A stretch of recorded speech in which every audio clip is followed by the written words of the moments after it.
സ്വർഗസ്ഥനായ പിതാവേ, അവിടുത്തെ രാജ്യം വരേണമേ.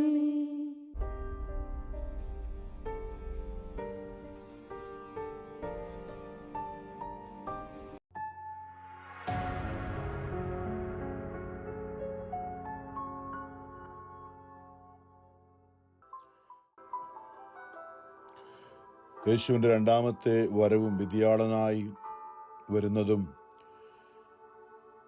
അവൻ്റെ കൂടെ നാം നിത്യതയിലായിരിക്കുന്നതിനെ കുറിച്ചൊക്കെയുള്ള ചിന്തയാണ് ഈ ആഴ്ചയിൽ. വീണ്ടും അടുത്ത ആഴ്ചയിൽ ആഗമനകാലത്തേക്ക് നാം പ്രവേശിച്ചുകൊണ്ട് ഒരു പുതിയ വർഷം, നമ്മൾ ആരാധന വർഷം ആരംഭിക്കുകയാണ്.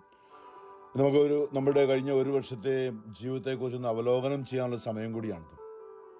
പരീക്ഷ എഴുതി പാസ്സായില്ലെങ്കിൽ എവിടെയാണ് തെറ്റുപറ്റിയത്, അടുത്ത പ്രാവശ്യം എവിടെയാണ് ഞാൻ ശ്രദ്ധിക്കേണ്ടത് എന്ന് നമ്മൾ നോക്കുന്നത് പോലെ പൗലോസ്ലീഹ നമ്മളെ ഓർപ്പിക്കുന്നുണ്ട്. 2 കൊരിന്തോസ് 13:5 യേശുക്രിസ്തു നിങ്ങളിൽ ഉണ്ട് എന്ന് ഇതുവരെയും നിങ്ങൾക്ക് ബോധ്യമായിട്ടില്ലേ? നമ്മുടെ ആത്മാവിൽ ഈശോ ഇപ്പോൾ ഉണ്ട് എന്ന് നമുക്ക് ബോധ്യമായിട്ടില്ലേ? ഇല്ലെങ്കിൽ നമ്മളിപ്പോൾ പരീക്ഷയിൽ പരാജയപ്പെട്ടിരിക്കും. അതാണ് എവാലുവേഷൻ്റെ ബേസിസ്. ക്രിസ്തു നമ്മുടെ ആത്മാവിൽ ഇപ്പോൾ വസിക്കുന്നു എന്ന് നമുക്ക് ആത്മാർത്ഥമായിട്ട് ചിന്തിക്കണം. ബോധ്യമില്ലെങ്കിൽ നമ്മൾ പരീക്ഷയിൽ ഈ ഒരു വർഷം കഴിഞ്ഞിട്ടും പരീക്ഷയിൽ പരാജയപ്പെട്ടിരിക്കുകയാണ്. അപ്പം നമ്മൾ വീണ്ടും ആ ഒരു ആത്മീയതയിലേക്ക്, അല്ലെങ്കിൽ എവിടെയാണ് നമുക്ക് കുറവുള്ളത്, അവൻ നമ്മുടെ ആത്മാവിൽ വസിക്കാനായി അവൻ നമ്മെ വിലയ്ക്ക് വാങ്ങിയതാണ്. നമ്മൾ അറിയേണ്ടതാണ്, എപ്പോഴും ചിന്തിച്ചതാണ്. വെളിപാട് പുസ്തകത്തിൻ്റെ ആരംഭം മുതൽ നമ്മൾ ഈ ദിവസങ്ങളൊക്കെ ചിന്തിക്കുകയായിരുന്നു. അവൻ നമ്മളെ വിലയ്ക്ക് വാങ്ങിയെന്ന് പലപ്പോഴായി പറഞ്ഞു. തൻ്റെ അതികഠോരമായ വേദനയും സഹനവും, ശരീരത്തിൽ നിന്നും രക്തം മുഴുവനും വാർന്നു പോയതും ഏറ്റവും നിന്ദിക്കപ്പെട്ടതുമൊക്കെയും നമുക്ക് കൊടുത്ത വിലയാണ്. സാത്താൻ വില പേശിയപ്പോൾ അതായിരുന്നു സാത്താൻ ആവശ്യപ്പെട്ടത്.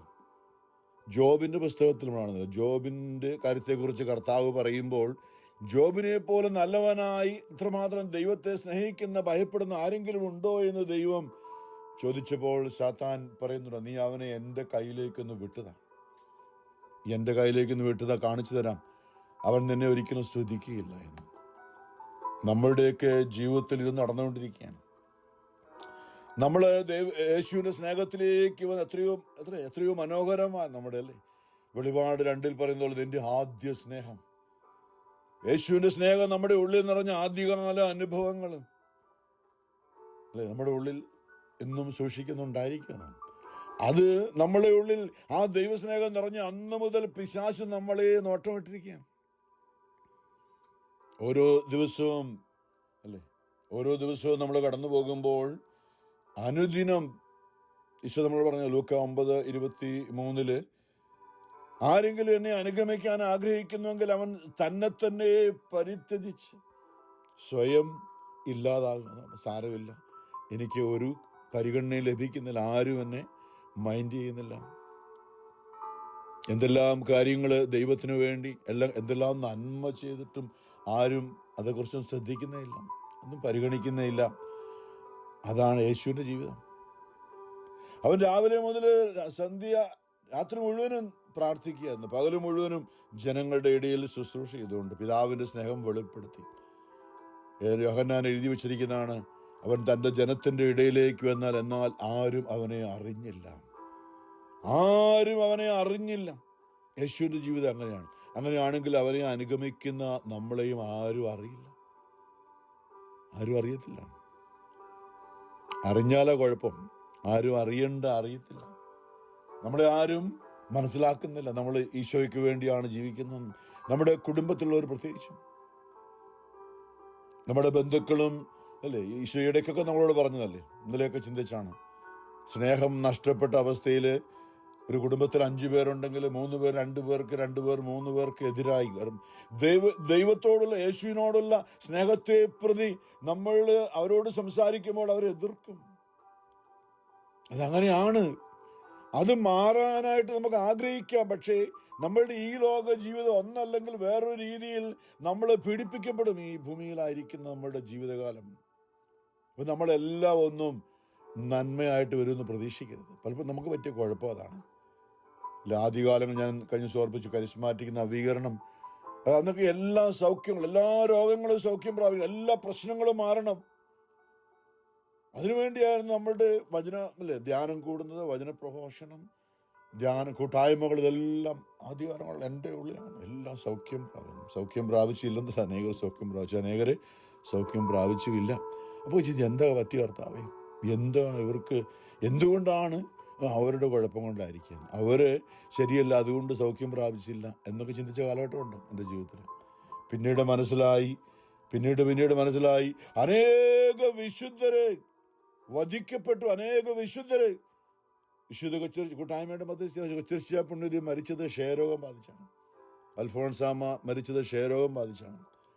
ഈ ഭൂമിയിൽ ഏറ്റവും കൂടുതൽ സഹിച്ച ദൈവപുത്രനായ യേശുവാണ്. ഏറ്റവും കൂടുതൽ സഹിച്ച്, ഏറ്റവും കൂടുതൽ നിന്ദിക്കപ്പെട്ടത്, ഏറ്റവും കൂടുതൽ അവഗണിക്കപ്പെട്ടത് യേശുവാണ്. ആ കൂടെ പരിശുദ്ധ അമ്മ നിൽക്കുകയാണ് കുരിശിന്റെ ചുവട്ടിൽ, എല്ലാ നിന്ദനങ്ങളും ഏറ്റുവാങ്ങി.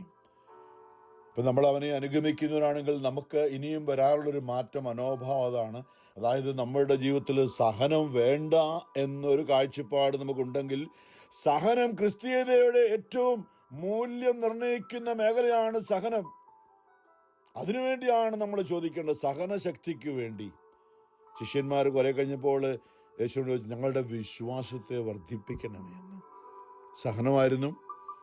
എവിടെ പോയാലും ഇത്രയൊക്കെ അത്ഭുതങ്ങളും അടയാളങ്ങളും യേശു പ്രവർത്തിച്ചാലും അവർ കണ്ടത് എപ്പോഴും ഫരിസേയ പ്രമുഖന്മാരും യഹൂദ പ്രമാണികളും ഒക്കെ യേശുവിനെ ഇല്ലാതാക്കാൻ വേണ്ടി ശ്രമിക്കുന്ന പലപ്പോഴും കണ്ടു.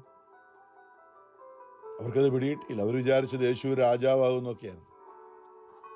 പക്ഷെ യേശു പലപ്പോഴും ഇല്ലാതായി ജനങ്ങളുടെ ഇടയിലൊക്കെ മറഞ്ഞു പോവുകയാണ്. അതൊന്നും അവർക്ക് ഉൾക്കൊള്ളാൻ പറ്റില്ല. അതുകൊണ്ടാണ് യൂദാസ് കാര്യങ്ങളൊക്കെ കയ്യിലെടുക്കാൻ തീരുമാനമെടുത്തത്. ബറാബാസിനെ, അതുപോലെയൊക്കെയാണ്. ബറാബാസിനെ പോലെയുള്ളവരൊക്കെയാണ് നേതാവായി വരത്തുള്ളൂ. ഇവനൊന്നും ആകാൻ പോകുന്നില്ല. അതുകൊണ്ട് തന്നെയാണ് രഹസ്യമായി അവർ വന്ന് ചോദിച്ചപ്പോൾ ഒക്കെ കുഴപ്പമില്ല. അങ്ങനെ നമ്മളുടെ ജീവിതത്തിൽ ഈ ഒരു മേഖലയുണ്ട്. ഇനിയും നമ്മൾ അവനെ നമ്മുടെ ഉള്ളിൽ, യേശു നമ്മുടെ ഉള്ളിൽ വസിക്കുന്നുവെന്ന് ഉറപ്പാകേണ്ടത് നമുക്ക് സഹനത്തിന്റെ ശക്തി എന്തുമാത്രം ഉണ്ട്. സഹനം ചോദിച്ചൊന്നും മേടിക്കണ്ട, ഉള്ളത് മതി. എൻ്റെ കൃപ നിനക്ക് മതി എന്ന്. ഇന്ന് നമ്മൾ വെളിപാട് പുസ്തകം 1-ാമത്തെ അധ്യായത്തിൽ, ആഗോള സഭയിൽ എന്ന വിശുദ്ധ കുർബാനയിലെ വെളിപാട് പുസ്തകം 15-ാമത്തെ അധ്യായത്തിലാണ്. വിജയികളുടെ സ്തുതിഗീതം എന്നാണ്. വലിയ ഞെരുക്കത്തിലൂടെ, കഷ്ടതയിലൂടെ കടന്നു വന്ന് നിത്യതയിൽ യേശുവിനോട് കൂടെ ആയിരിക്കുന്നവരാണ്. അവിടെ അവസാന കാലങ്ങളിൽ സംഭവിക്കാനിരിക്കുന്ന മഹാമാരികളെ കുറിച്ചാണ്. മഹാമാരികൾ അവസാനത്തതിനെ കുറിച്ചാണ് അവിടെ പറയുക. അവിടെ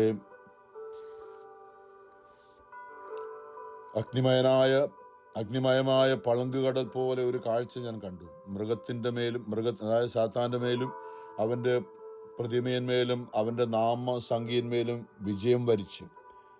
ഇതാണ് നമ്മുടെ സഹനം. തിന്മയോടുള്ള പോരാട്ടമാണ്. നമ്മൾ പലപ്പോഴും മനുഷ്യരോടല്ല. നമ്മളുടെ പോരാട്ടം മനുഷ്യരോടല്ല. കാരണം നമ്മൾ യേശുവിൻ്റെതായി കഴിഞ്ഞപ്പോൾ പിന്നെ നമ്മൾ സാത്താന്റെ നോട്ടപ്പുള്ളിയായി മാറി. പേടിക്കാൻ വേണ്ടി പറയല്ല, ഉള്ള കാര്യമാണ്. നമ്മൾ യേശുവിനെ അറിഞ്ഞില്ലെങ്കിൽ പോലും അവൻ ശാന്തമായി നമ്മളെ അവൻ്റെ അടിമത്തിലാക്കി നിത്യനാശത്തിലേക്ക് കൊണ്ടുപോകാൻ വേണ്ടി ശ്രമിക്കും. യേശുവിനെ അറിയുന്ന നമ്മൾക്ക് യേശുവിൻ്റെ എല്ലാ സംരക്ഷണമുണ്ട്. അവർ മൃഗത്തിൻ്റെ മേലും സാത്താൻ്റെ മേലും വിജയം വരിച്ച് ദൈവത്തിൻ്റെ വീണ പിടിച്ചുകൊണ്ട് പളുങ്ക് കടലിൽ നിൽക്കുന്നവരെയും ഞാൻ കണ്ടു. അവർ ദൈവത്തിൻ്റെ ദാസനായ മോശയുടെയും കുഞ്ഞാടിൻ്റെയും ഗീതങ്ങൾ ആലപിച്ചുകൊണ്ട് പറഞ്ഞു, സർവശക്തനും ദൈവവുമായ കർത്താവേ, അങ്ങയുടെ പ്രവൃത്തികൾ മഹനീയവും വിസ്മയാവഹവുമാണ്. ജനതകളുടെ രാജാവേ, അങ്ങയുടെ മാർഗങ്ങൾ നീതിപൂർണവും സത്യസന്ധവുമാണ്. കർത്താവേ, അങ്ങയുടെ നാമത്തെ ഭയപ്പെടാത്തവനും സ്തുതിക്കാത്തവനും ആരുണ്ട്? അങ്ങ് മാത്രമാണ് പരിശുദ്ധൻ. സകല ജനതകളും വന്ന് അങ്ങയെ ആരാധിക്കും, കാരണം അങ്ങയുടെ ന്യായവിധികൾ വെളിവാക്കപ്പെട്ടിരിക്കുന്നു. ഇത് 1-ാമത്തെ വായനയാണ്. ഇന്ന് ജോർജിയ സ്റ്റേറ്റിന് വേണ്ടി അറ്റ്ലാന്റയിൽ നിന്നും സാലി പൈസ കുടുംബം പ്രാർത്ഥന ആരംഭിച്ച സമയത്ത് സങ്കീർത്തനം 116 നമ്മൾ ഈ താങ്ക്സ് ഗിവിങ് വ്യാഴാഴ്ച നാളെ താങ്ക്സ് ഗിവിങ് ഡേ ആണ്. ഇപ്പോൾ നന്ദി പ്രകടനത്തിൻ്റെ ഒരു സങ്കീർത്തനമാണ് നമ്മളെ സാലി ഓർപ്പിച്ചത്. സങ്കീർത്തനം 116, ഞാൻ കർത്താവിനെ സ്നേഹിക്കുന്ന എൻ്റെ പ്രാർത്ഥനയുടെ സ്വരം അവിടുന്ന് ശ്രവിച്ചു. അവിടുന്ന് എനിക്ക് ചെവി ചായച്ചു തന്ന് ഞാൻ ജീവിതകാലം മുഴുവനും അവിടുത്തെ വിളിച്ചപേക്ഷിക്കും. മരണക്കെണി എന്നെ വലയം ചെയ്തു, പാതാളവാശങ്ങൾ എന്നെ ചുറ്റി, ദുരിതവും തീവ്രവേദനയും എന്നെ ഗ്രസിക്കും. ഞാൻ കർത്താവിന് നാമം വിളിച്ച് അപേക്ഷിച്ചു, കർത്താവെ ഞാൻ യാചിക്കുന്നു, എൻ്റെ ജീവൻ രക്ഷിക്കണമേ. കർത്താവ് കരുണാമയനും നീതിമാനുമാണ്, നമ്മുടെ ദൈവം കൃപാലുവാണ്. എളിയവരെ കർത്താവ് പരിപാലിക്കുന്നു. എളിയവരെ നമ്മൾ സ്വയം താഴ്ത്തുമ്പോഴാണ്, അവിടെയാണ് നമ്മളുടെ എല്ലാ വിശുദ്ധരും അങ്ങനെയായിരുന്നു. ഞാൻ നിലം പറ്റിയപ്പോൾ അവിടുന്ന് എന്നെ രക്ഷിച്ചു. എൻ്റെ ആത്മാവെ നീ ശാന്തിയിലേക്ക് മടങ്ങുക, കർത്താവ് നിന്റെ മേൽ അനുഗ്രഹം വർഷിച്ചിരിക്കുന്നു. അവിടുന്ന് എൻ്റെ പ്രാണനെ മരണത്തിൽ നിന്നും, ദൃഷ്ടികളെ കണ്ണുനീരിൽ നിന്നും, കാലുകളെ ഇടർച്ചയിൽ നിന്നും മോചിപ്പിച്ചിരിക്കുന്നു. ഞാൻ ജീവിക്കുന്നവരുടെ നാട്ടിൽ കർത്താവിൻ്റെ മുമ്പിൽ വ്യാപരിക്കും എന്ന് പറയുമ്പോൾ ഈ ലോകത്തിൽ ജീവിക്കുന്നവരല്ല കേട്ടോ. നമ്മൾ പലപ്പോഴും അങ്ങനെ ചിന്തിക്കാറ്. ജീവൻ നിത്യതയാണ്. നിത്യജീവന് വേണ്ടിയാണ് നമ്മൾ ഈ ലോകത്തിലൂടെ ഒന്ന് കയറി ഇറങ്ങിപ്പോകുന്നവരാണ്. താൽക്കാലികമായിട്ട് ഇവിടെയല്ല നമ്മുടെ ജീവിതം. നമ്മുടെ ജീവൻ നിത്യതയാണ്. അപ്പൊ നിത്യതയിൽ ഞാൻ കർത്താവിന് മുമ്പിൽ വ്യാപരിക്കും. ഈ ഭൂമിയിൽ വെച്ച് നമ്മുടെ ജീവിതം, ഞാൻ കൊടിയ ദുരിതത്തിൽ അകപ്പെട്ടു. ദൈവത്തിൽ ആശ്രയിച്ചപ്പോഴും ദാവീദല്ലേ എന്തെല്ലാം പ്രശ്നങ്ങളാണ്. കൊടിയ ദുരിതത്തിൽ അകപ്പെട്ടെന്ന് പറഞ്ഞപ്പോഴും ഞാൻ എൻ്റെ വിശ്വാസം കാത്തു സൂക്ഷിച്ചു, ദൈവത്തിൽ ആശ്രയിച്ചു നിന്നു. മനുഷ്യരെല്ലാം വഞ്ചകരാണെന്ന് പരിഭ്രാന്തനായി ഞാൻ പറഞ്ഞു. ആരോടെങ്കിലും അടുത്തിട്ടുണ്ടെങ്കിൽ കുറെ കഴിയുമ്പോൾ അവർ നമുക്കെതിരെ തിരിഞ്ഞു. അതുകൊണ്ട് ഇനി ആരോടും അടുക്കണ്ട, അങ്ങനെ ഒറ്റയ്ക്ക് മിണ്ടാതങ്ങ് ഇരുന്നാൽ മതി, ശാന്തമായി. ഇത് എല്ലാ വിശുദ്ധരുടെ ഒരു ജീവിതമാണ്. മനുഷ്യരെല്ലാം വഞ്ചകരാണെന്ന് പരിഭ്രാന്തനായി ഞാൻ പറഞ്ഞു. കർത്താവ് എൻ്റെ മേൽ ചൊരിഞ്ഞ അനുഗ്രഹങ്ങൾക്ക് ഞാൻ എന്തു പകരം കൊടുക്കും? ഞാൻ രക്ഷയുടെ പാനപാത്രം ഉയർത്തി കർത്താവിൻ്റെ നാമം വിളിച്ചപേക്ഷിക്കും. അവിടുത്തെ ജനത്തിൻ്റെ മുമ്പിൽ കർത്താവിന് ഞാൻ എൻ്റെ നേർച്ചകൾ നിറവേറ്റും. നമ്മുടെ ജീവിതം കർത്താവിൻ്റെ മുമ്പിൽ എപ്പോഴും അവിടുത്തെ സാക്ഷിയായി ജീവിക്കുമെന്നുള്ള എന്തെല്ലാം പ്രശ്നവും സഹനവും ഉണ്ടെങ്കിലും ആ ഒരു തീരുമാനമാണ്. അവിടെയാണ് നമ്മുടെ ഉള്ളിൽ ക്രിസ്തു വസിക്കാനായി നമ്മുടെ ജീവിതം അടിയറ വയ്ക്കുന്ന ആത്മാവായി. ഇന്ന് നമ്മുടെ ആത്മാവിനോട് ചേർന്ന് യേശു വസിക്കുന്ന ഒരു ജീവിതമാണ് നമ്മുടെ ഈ ജീവിതം. അതുകൊണ്ട് നമ്മുടെ ഉള്ളിലൂടെ അവനിനിയും മഹത്വം പ്രാപിക്കണം. നമ്മുടെ ഉള്ളിലൂടെ നമ്മുടെ എല്ലാ പ്രവൃത്തികളും അവൻ്റെ നാമം മഹത്വപ്പെടാനായിരിക്കണം. സ്വർഗ്ഗസ്ഥനായ പിതാവേ എന്ന പ്രാർത്ഥന അത് തന്നെയാണ്. നമ്മളുടെ ജീവിതത്തിലൂടെ അവിടുത്തെ പിതാവേ, അവിടുത്തെ നാമം പൂജിതമാകണമേ, അങ്ങയുടെ രാജ്യം വരണമേ. നമ്മുടെ കൂട്ടായ്മയുടെ പേര് തന്നെയാണ്, അവിടുത്തെ രാജ്യം വരണമേ. അങ്ങയുടെ തിരുഹിതം സ്വർഗത്തിലെ പോലെ ഭൂമിയിലും ആകണമേ. നമ്മൾ ഓരോരുത്തരിലൂടെ നമ്മളിൽ യേശു വസിക്കുമ്പോഴാണ്, യേശു ആത്മാവായി നമ്മുടെ ആത്മാവിനോട് ചേർന്ന് വസിക്കുന്നവരാണ് നമുക്കത് ചെയ്യാൻ പറ്റുക.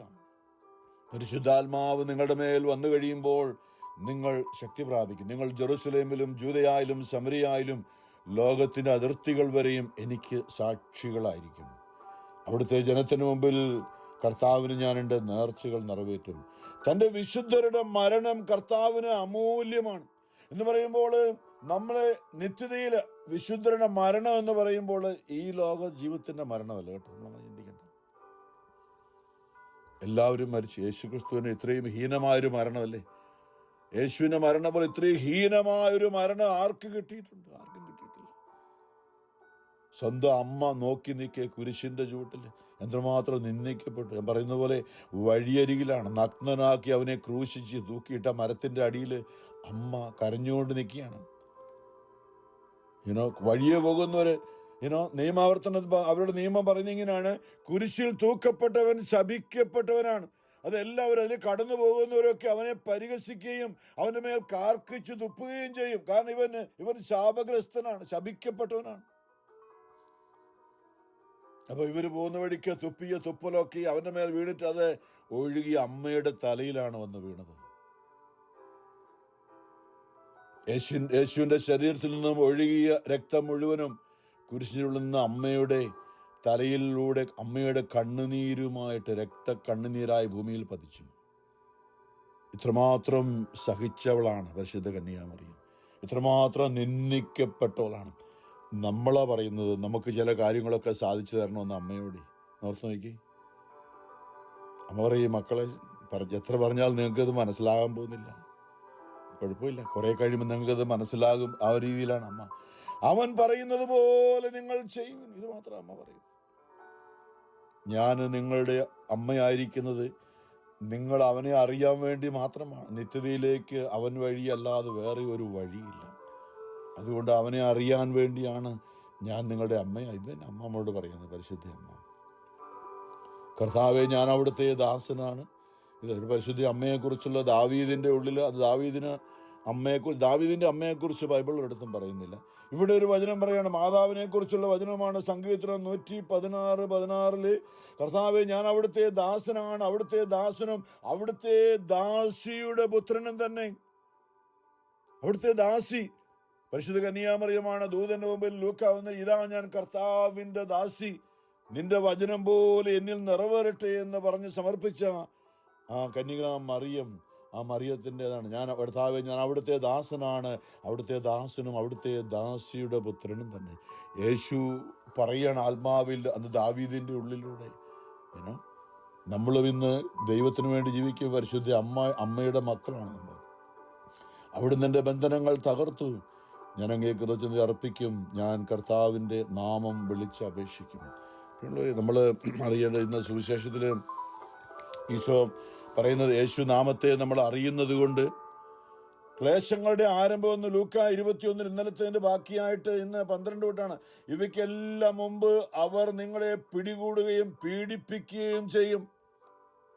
നമ്മളെയൊന്നും ആരും പീഡിപ്പിക്കാൻ പാടില്ല. ക്രിസ്ത്യാനികളെ ആരും തൊടാൻ പാടില്ല, തൊട്ടു പോകരുത്. എൻ്റെ കണ്ണിൻ്റെ കൃഷ്ണമണി പോലെ അവരെ ഞാൻ പരിപാലിക്കുന്ന ബൈബിളിൽ പറഞ്ഞിരിക്കുന്നു. അതുകൊണ്ട് ക്രിസ്ത്യാനിയൊന്നും ആർക്കും തൊടാൻ പറ്റില്ല എന്ന് നമ്മൾ ചിന്തിക്കുമ്പോൾ ഈശോ പറയാണ്, എൻ്റെ നാമം നിങ്ങൾ അറിയുന്നത് കൊണ്ട് ഇതൊക്കെല്ലാം മുമ്പ് അവർ നിങ്ങളെ പിടികൂടുകയും പീഡിപ്പിക്കുകയും ചെയ്യും. അവരുടെ യഹൂദരന്ന് ക്രിസ്ത്യാനികളായിരുന്ന ഒരു ആദ്യകാലങ്ങളിൽ അങ്ങനെയായിരുന്നല്ലോ. യഹൂദരാണ് പൗലോസൊക്കെ ക്രിസ്ത്യാനികളെ ഇല്ലാതാക്കാൻ വേണ്ടി ശ്രമിച്ചത്. ഇന്നിപ്പോൾ ആരൊക്കെ എവിടേക്കാണ്? യേശുവിൻ്റെ നാമത്തെ അറിയുന്നത് കൊണ്ട് അവരുടെ സിനഗോഗുകളിലും കാരാഗ്രഹങ്ങളിലും നിങ്ങളെ ഏൽപ്പിച്ചു കൊടുക്കും. ജയിലിലൊക്കെ പോകേണ്ടി വരും യേശുവിൻ്റെ നാമത്തെ പ്രതി. എൻ്റെ നാമത്തെ പ്രതി രാജാക്കന്മാരുടെയും ദേശാധിപതികളുടെയും മുമ്പിൽ അവർ നിങ്ങളെ കൊണ്ടുചെല്ലും. അല്ലേ, പൗലോസിനെ കണ്ടു, ഇവൻ മരണത്തിന് അർഹരാണ്. യേശുവിനെ വലിച്ചുകൊണ്ട് പീലാത്തോസിന് മുമ്പിലും ഹെറോസിന് മുമ്പിലൊക്കെ കൊണ്ടുപോയി. യേശുവിനെ കൊണ്ടുപോയി. അവൻ പോകുന്ന വഴിയിലൂടെയാണ് നമ്മളും പോയിക്കൊണ്ടിരിക്കുന്നത്. ഹെറോദോസ് കുറേ തമാശ കാണാമെന്ന് വിചാരിച്ച്, അത്ഭുതങ്ങൾ കാണാമെന്ന് വിചാരിച്ചിട്ട് മൗനമായി ഒരക്ഷരം ഉരിയാടാതെ നിൽക്കുന്ന ഈശോ. അത് കഴിഞ്ഞ് പീലാത്തോസിന്റെ മുമ്പിലും എല്ലാം കൊണ്ടുപോയിട്ട് നമുക്ക് നടന്ന എന്തുമാത്രം നിന്ദനമാണ് ശ്രമിച്ചത്. എൻ്റെ നാമത്തെ പ്രതി രാജാക്കന്മാരുടെ ദേശാധിപതികളുടെ മുമ്പിൽ അവർ നിങ്ങളെ കൊണ്ടുചെല്ലും. നിങ്ങൾക്ക് ഇത് സാക്ഷ്യം നൽകുന്നതിനുള്ള അവസരമായിരിക്കും. അനേക രക്തസാക്ഷികള് റോമില് ആദിമകാലത്തെ ക്രിസ്ത്യാനികള് പീഡിപ്പിക്കപ്പെട്ടപ്പോൾ സിംഹത്തിന് മുമ്പിൽ മരിച്ചു വീഴുന്നതിന് മുമ്പ് അവര് യേശുനാമം വിളിച്ചു പറഞ്ഞുകൊണ്ട് സ്തുതി പാടിക്കൊണ്ടാണ് അവർ മരിച്ചു വീണത്. അല്ലെ, ഒരു വിശുദ്ധനെ കുറിച്ച് കേട്ടിട്ടുണ്ട്, ഞാൻ പേര് ഓർക്കുന്നില്ല. യേശുവിൻ്റെ നാമത്തെ പ്രതി പീഡിപ്പിക്കാൻ വേണ്ടി ഒരു തകരം അടിയിൽ തീ കത്തിച്ചിട്ട് ആ ശരീരം കൈകാലൊക്കെ കെട്ടിയിട്ട് ഒരു സൈഡ് അങ്ങോട്ട് പൊള്ളി കഴിഞ്ഞപ്പോൾ വിശുദ്ധൻ മരിച്ചില്ല. അദ്ദേഹം പറയാണ്, ആ സൈഡ് വെന്ത് കഴിഞ്ഞൊന്ന് മറിച്ചിട്ടാ നല്ലതായിരിക്കുമെന്ന്. ആ മനോഭാവം ഒന്ന് ഓർത്ത് നോക്കി. നമുക്ക് അങ്ങനെ പറയാൻ പറ്റുമോ? ഇവിടെയാണ് ഞാൻ പറഞ്ഞത്, നമ്മുടെ മനോഭാവം യേശുവിന് വേണ്ടി. അല്ലെങ്കിൽ ഭൂമിയിൽ നിന്ന് സഹനം നമ്മള് ഇനിയും കുഴപ്പമില്ല, ഇനിയും വിശുദ്ധ അൽഫോൺസാമൊക്കെ ചോദിച്ചു, ഇന്നെന്തേ എനിക്ക് സഹനം ഇല്ലാത്തത്? പ്രിയമുള്ളവരെ, നമ്മളോർക്ക് നമുക്ക് അത്രയൊന്നും വേണ്ട. നമുക്ക് സ്വർഗത്തിന്റെ വാതിലിന്റെ അടുത്തൊരു സ്ഥലം കിട്ടിയാൽ മതി. ഇല്ല, അങ്ങനൊന്നുമില്ല കേട്ടോ. ഒന്നുകിൽ അകത്തല്ലേ പുറത്ത് ഉള്ളൂ. നമ്മൾ പൂർണ്ണമായും അവൻ്റെ ആത്മാവില് ഈ ഭൂമിയിൽ എല്ലാവരോടും ക്ഷമിച്ച്, ഏറ്റവും സഹനത്തിന്റെ നമ്മൾ സഹിക്കാനായിട്ട് ഏറ്റവും വലിയ ഒന്നാണ് മറ്റുള്ളവരോട് ക്ഷമിക്കുക. കാരണം ഇടത്തെ കർണത്തെ അടിക്കുന്നവന് വലത്തെ കർണം കാണിച്ചു കൊടുക്കുക എന്ന് പറയുമ്പോൾ അത് ക്ഷമയാണ്. നിന്നോട് കലഹിച്ച് നിന്റെ വസ്ത്രമെടുക്കാൻ ആഗ്രഹിക്കുന്നതിന് മേലങ്കി കൂടി കൊടുത്തേക്കുക. നിന്നോട് ഒരു മൈൽ കൂടെ നിന്റെ ദൂരെ പോകാൻ ആഗ്രഹിക്കുക 2 മൈൽ പോവുക. അത് സഹനമാണ്. അത് മതി. നമ്മുടെ കുടുംബത്തിലായിരിക്കാം, ഭാര്യയായിരിക്കാം, ഭർത്താവായിരിക്കാം, മക്കളായിരിക്കാം, അമ്മായിമ്മയായിരിക്കാം, നാത്തൂനായിരിക്കാം, ജോലി സ്ഥലത്തായിരിക്കാം. ആ ഒരു മനോഭാവം ഉണ്ടെങ്കിൽ നമ്മൾ സ്വർഗത്തിൽ പോകും. വേറൊന്നും വേണ്ട. ഈശോ നമ്മോട് പറഞ്ഞിരിക്കുന്ന കാര്യങ്ങളാണ് അതൊക്കെ. അപ്പോൾ മറ്റുള്ളവരോട് ക്ഷമിക്കുന്നതാണ് ഏറ്റവും സഹനത്തിന് ഏറ്റവും വിലയുള്ള സഹനം. നമ്മളിങ്ങനെ കുറെ കുഴപ്പമൊക്കെ ഉണ്ടാക്കി പാപം ചെയ്ത് ഈ ലോകത്തിൽ ജീവിച്ചിട്ട് രോഗിയായിട്ട് സഹിച്ച വലിയ കാര്യമൊന്നുമില്ല അതിനകത്ത്. സംഗീതത്തിന് 107 പറഞ്ഞ പോലെ പാപകരമായ മാർഗങ്ങൾ പിന്തുടർന്ന് ചിലർ രോഗികളായി തീർന്നു. ചിലപ്പോൾ രോഗങ്ങളൊക്കെ നമുക്ക് സഹനം. തീർച്ചയായിട്ടും അൽഫോൺസാമയുടെ ക്ഷയരോഗം, കൊച്ചിർച്ചാപ്പിടുന്നത് ക്ഷയരോഗമൊക്കെ അതൊക്കെ വിശുദ്ധിയുടെ ഒരു വഴി തന്നെയായിരുന്നു. അപ്പം നമ്മൾ പാപം ചെയ്തിട്ട് സഹിച്ചിട്ട്, അതുകൊണ്ട് അതിനേക്കാൾ നല്ലത് പാപം ചെയ്യാതെ സഹിക്കുന്നതിന് ഇരട്ടി അല്ലെങ്കിൽ 10 ഇരട്ടി മൂല്യമാണ്.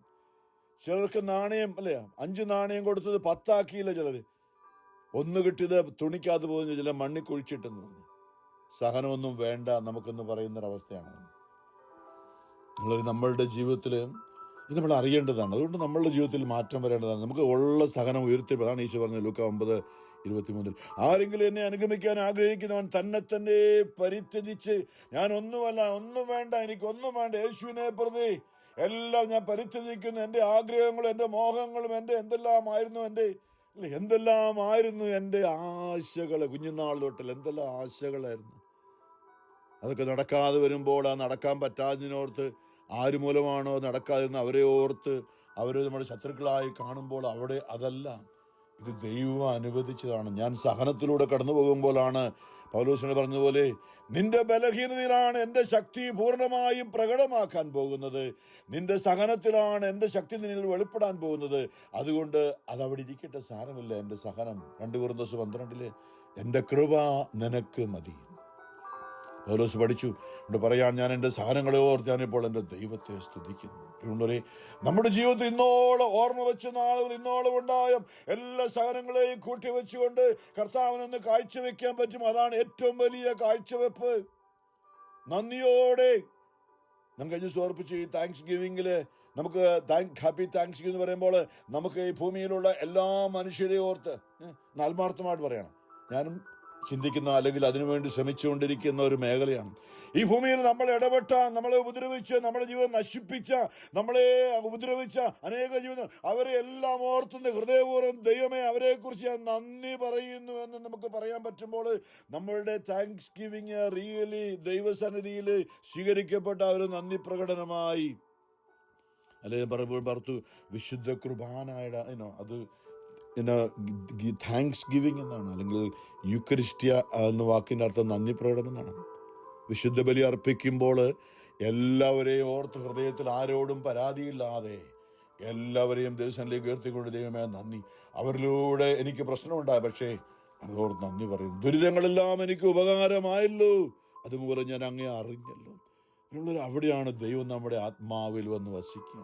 ഈ ഭൂമിയിൽ എല്ലാവരെയും ഓർത്ത് നന്ദി പറയാൻ, എല്ലാവരോടും സ്തുതിക്കാൻ, അവിടെയാണ്. അതാണ് യേശു, അതാണ് പിതാവേ അവരെന്താണ് ചെയ്യുന്നവർ അറിയുന്നില്ല, അവരോട് ക്ഷമിക്കണമേ എന്ന് പറഞ്ഞുകൊണ്ട് സഹനം സ്വീകരിച്ച ഈശോ. നമ്മുടെ സഹനത്തിന് വിലയുള്ളത് ആ സഹനത്തിൽ ആരുമെങ്കിലും ഉണ്ടായോ അവരെ കുറ്റം പറയാതെ അവരെ ഓർത്ത് ദൈവത്തിന് നന്ദി പറഞ്ഞ് സമർപ്പിക്കുമ്പോൾ ആ സഹനം 10 ഇരട്ടിയാക്കിയതിന് തുല്യമാണ്. വലിയ മൂല്യമാണ് അതിന്, വലിയ കൃപയുണ്ട് അതിന്. അപ്പോൾ പറയുകയാണ്, നിങ്ങളത് സാക്ഷ്യം നൽകാനുള്ള അവസരമായിരിക്കും.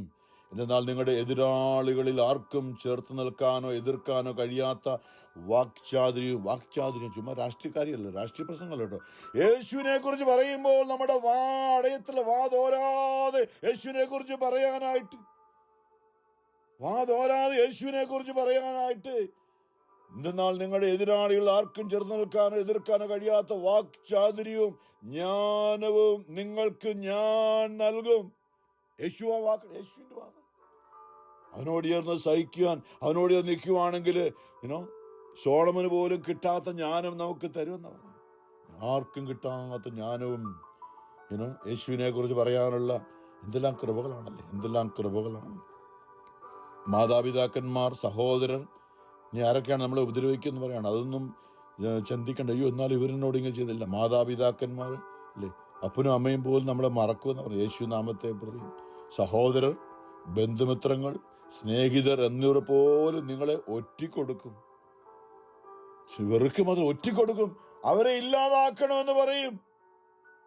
യേശു നാമത്തെ നമ്മൾ ഏറ്റുപറയുന്നത് കൊണ്ട് തിന്മയാണ് നമ്മൾ അവിടെയാണ്, അവരല്ല അവിടെയുള്ള തിന്മയാണ് അവരെ കൊണ്ട് അങ്ങനെ ചെയ്യിക്കുന്നത്. അതുകൊണ്ട് അവരോട് ക്ഷമിക്കണമെന്ന് പറയുമ്പോഴാണ് നമ്മുടെ സഹനം പൂർണ്ണമായും ദൈവത്തിന് സ്വീകാര്യമാകുന്നത്.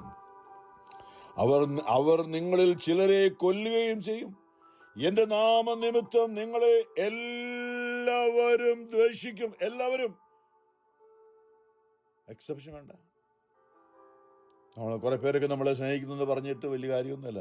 എല്ലാവരും നിങ്ങളെ ദ്വേഷിക്കും, എങ്കിലും നിങ്ങളുടെ ഒരു തലമുടി പോലും നശിച്ചു പോവുകയില്ല എന്ന് പറയുമ്പോൾ നരകത്തിൽ പോകത്തില്ല. അങ്ങനെ ചിന്തിച്ചാൽ മതി. നമ്മുടെ തലമുടി പോലും സ്വർഗത്തിൽ നിത്യതയിൽ ആനന്ദിക്കുന്നതിൻ്റെ, നമ്മുടെ ആത്മീയ ശരീരമായി മാറുന്നതിൻ്റെ, നമ്മുടെ ഈ തലമുടിയൊക്കെ രൂപാന്തരപ്പെട്ട് യേശുവിൻ്റെ ആ ശരീരം പോലെ ആയിത്തീരുമ്പോൾ നിത്യതയിൽ നമ്മുടെ ഈ ശരീരം നിത്യതയിൽ അവനോടൊപ്പം ആത്മീയമായിട്ട് ഒരു ശരീരമായി ഈ തലമുടിയിൽ പോലും നശിച്ചു പോവുകയില്ല. പീഡനത്തിലും ഉറച്ചു നിൽക്കുന്നതിലൂടെ നിങ്ങളുടെ ജീവനെ നിങ്ങൾ നേടും. ഈ ലോകത്തുള്ള ജീവനല്ല കേട്ടോ, അത് ചിന്തിക്കരുത്. അങ്ങനെയാണെങ്കിൽ ഇവിടെ എത്ര രക്തസാക്ഷികൾ അവർ മരിക്കേണ്ട ആവശ്യമില്ല. അവരെല്ലാം ഒന്ന് നിത്യതയിൽ, അല്ലേ, നമ്മൾ ഈ എബ്രായർ 12 പറഞ്ഞ പോലെ വിശുദ്ധരുടെ ഒരു സാക്ഷികളുടെ വലിയ സമൂഹം നമുക്ക് ചുറ്റുമുള്ളതിനാൽ യേശുവിന് വേണ്ടി ജീവിച്ചുകൊണ്ട് വിശുദ്ധിയിൽ ജീവൻ വെടിഞ്ഞ അനേക സാക്ഷികളെ അനേക വിശുദ്ധരെ നമുക്ക് ചുറ്റുമുള്ളതിനാൽ നമ്മുടെ ഭാരവും നമ്മുടെ ഭയവും ഒക്കെ നീക്കിക്കളയാം. ധൈര്യത്തോടെ മുന്നോട്ട് പോകാം. പരിശുദ്ധ പരമാ ദീപകാരുണ്യനാഥനായ ഈശോയ്ക്ക് എന്നേരവും ആരാധനയും സ്തുതിയും പുകഴ്ചയും ഉണ്ടായിരിക്കട്ടെ.